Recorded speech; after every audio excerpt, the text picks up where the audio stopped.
Olá, seja bem-vindo ao canal Geração Enem. Meu nome é Deima Santos e hoje a gente vai falar um pouco de proteínas. Vamos nessa? As proteínas, elas são essenciais para o funcionamento do nosso organismo. Temos a questão das enzimas, né? Participando de reações químicas, muito importante. Nós temos algumas enzimas que são hormônios. Temos anticorpos na questão do sistema imune. Temos algumas proteínas que participam da questão do transporte de moléculas, por exemplo, o transporte de oxigênio. E temos algumas que estão envolvidas na contração muscular. Então, as proteínas, ela pode ter função estrutural, enzimática, contrátil, hormonal, de defesa ou de transporte. E o que seriam as proteínas? Elas são, na verdade, macromoléculas, constituídas de aminoácidos.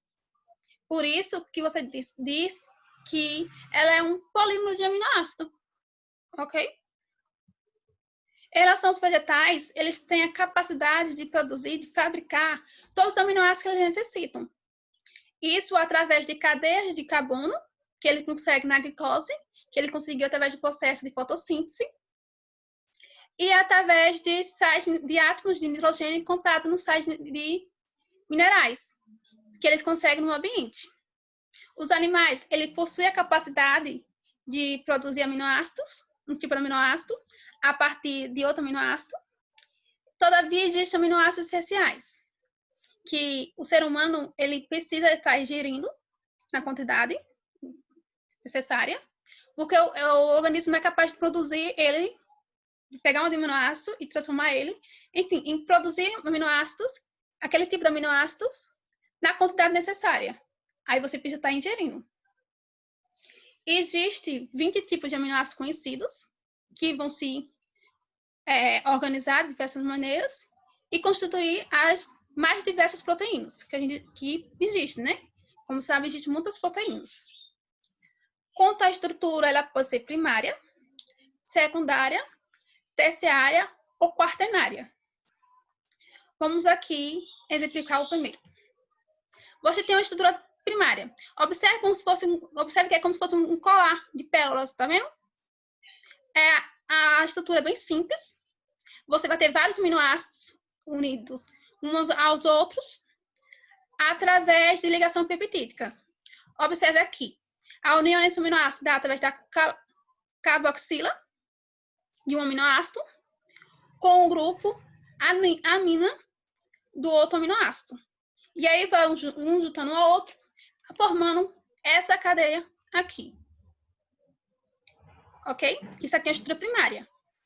Da estrutura primária, ela pode ter a estrutura secundária, que na verdade é quando a estrutura primária ela assume uma sequência, uma estrutura, aliás, espacial.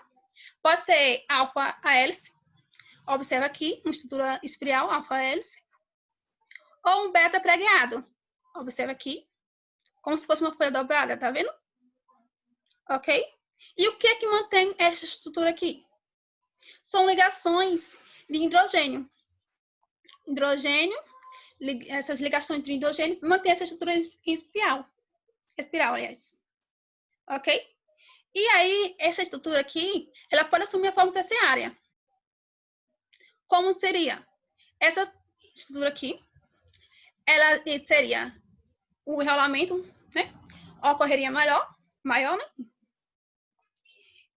Isso está envolvido a questão de não só ponto de hidrogênio, mas outras ligações químicas, incluindo a atração entre elétrons, ok? Que fazia com que ela se dobrasse mais, assumindo uma estrutura tridimensional, certo? E você também pode ter a proteína formada, né, a partir de estruturas quaternárias. E como seria a estrutura quaternária? Na verdade, é muito simples, gente. Você tem estruturas terciárias ligadas umas às outras. Várias. O exemplo de proteína quaternária é a neoglobulina. Para salientarmos melhor, ficar um pouco mais melhor de visualizar, observe aqui a estrutura quaternária. Você teria várias estruturas terciárias ligadas, certo? É importante salientar que a forma como o aminoácido, a sequência do aminoácido de uma proteína, elas vão diferir de proteína para proteína. A quantidade também vai diferir e o tipo. Às vezes, você tem proteínas formadas pelo mesmo tipo de aminoácidos, mas a sequência, como eles estão organizados, são diferentes. Portanto, são proteínas diferentes. E quem que tem, vamos dizer assim, a receita, né, de cada proteína é o DNA. Ele está contido no gene. Então, se ocorre uma mutação, pode ter como consequência a formação equivocada da proteína. E aí a proteína pode estar perdendo a sua função, porque ela foi formada na sequência errada de aminoácidos. Temos a questão da desnaturação, que é muito importante.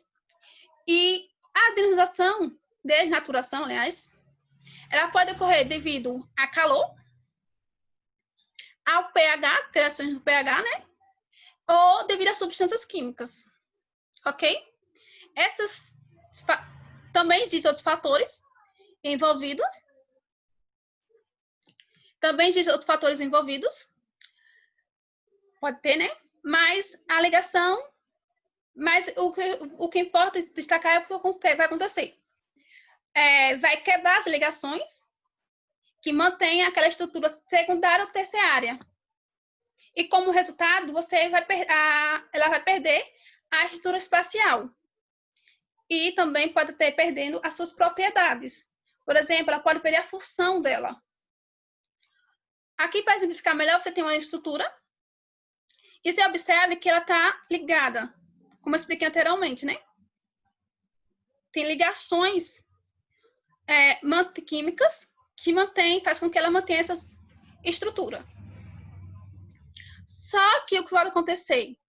O aumento do calor, por exemplo, pode desnaturar. E, como consequência, o que seria desnaturar? Ela está perdendo essas ligações que mantêm essa estrutura dela. E aí, o resultado, a proteína se desnatura. Porque ela não tem mais as ligações químicas que estavam conferindo aquela estrutura espacial. Ok?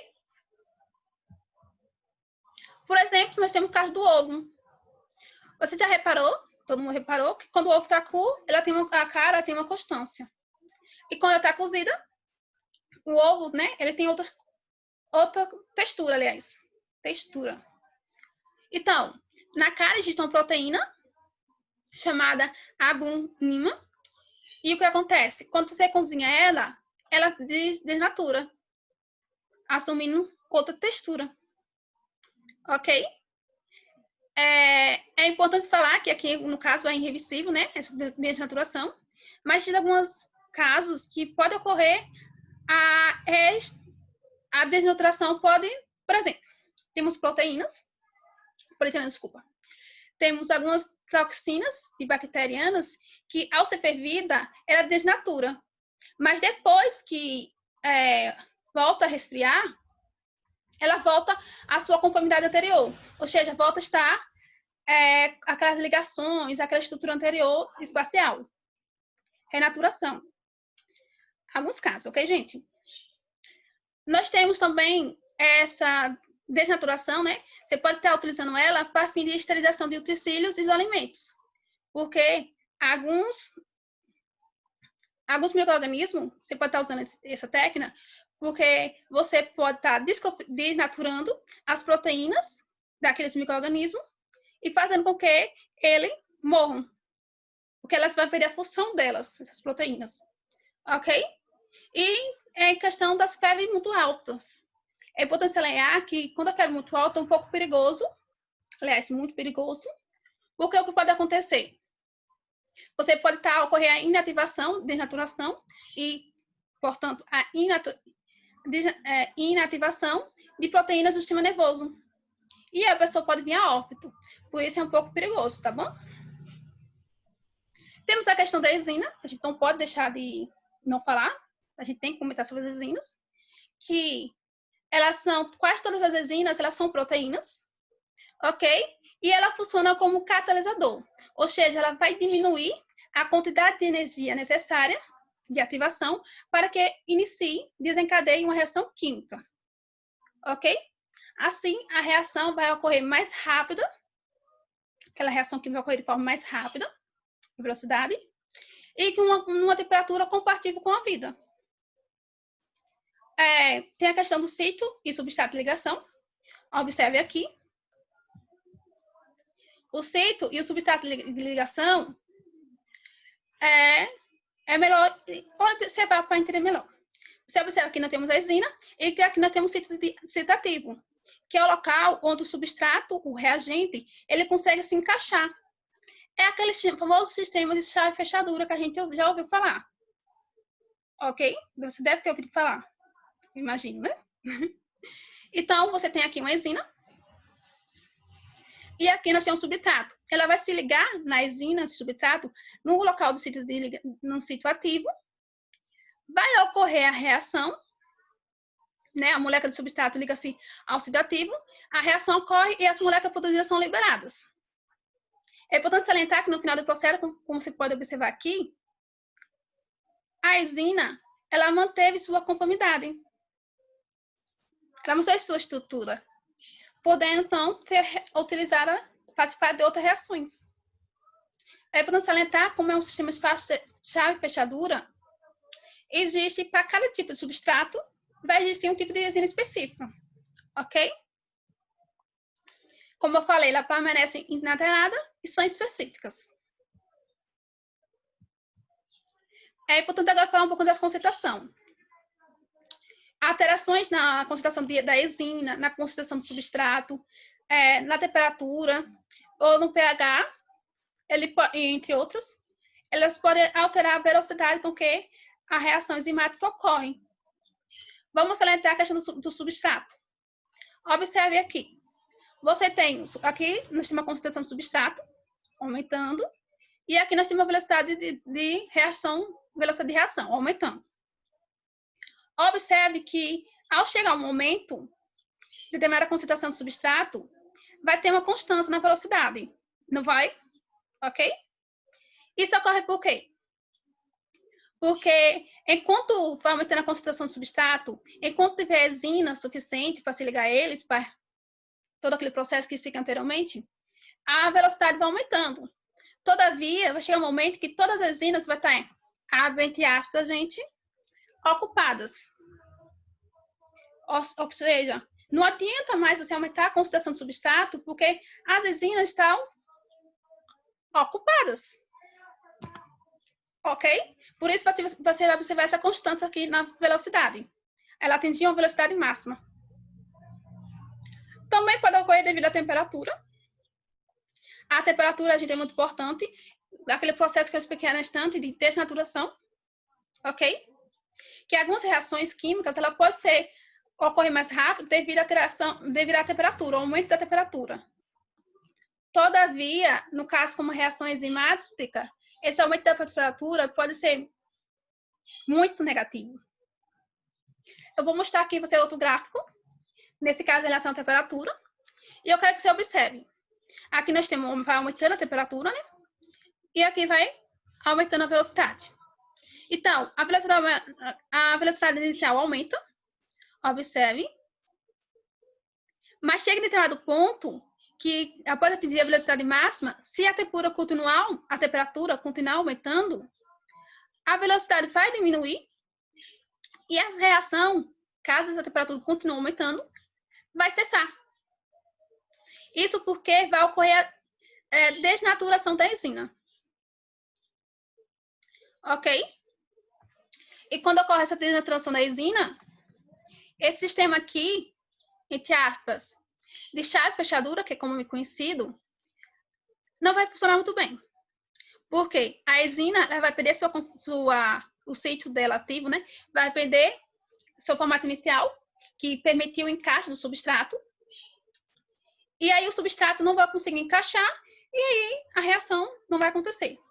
Lembrando que a resina, gente, ela é catalisador, viu?